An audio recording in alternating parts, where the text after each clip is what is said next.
muka kudeso akati dhana kubuda muguva so ndakabuda mudhimoni muguva vavengi vachi varipo ezvi vangu vakasara kumarinda uko indiri kuvhamba.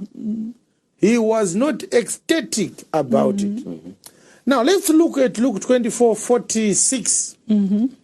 This is how he comments on his resurrection. Yes.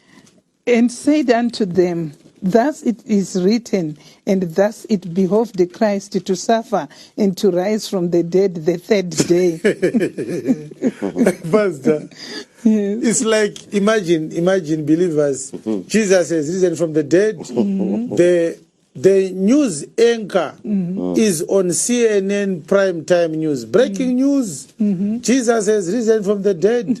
Let us interview him. One of our journalists is interviewing right now from Israel. And then the journalist says, greetings, Mr. Jesus.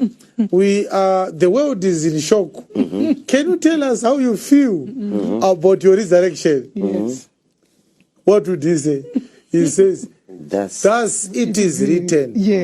And thus it happened.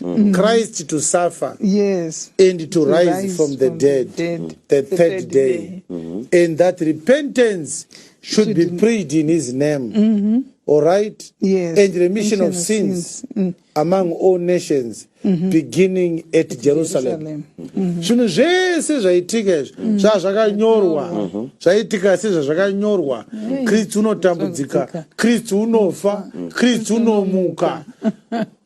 Kutendeuka nekukanganirwa kwezvivi kwozoparidzwa muzita rake kunyika dzose kutangira paJerusarema zvaitika sezvazvanga zvakanyorwa.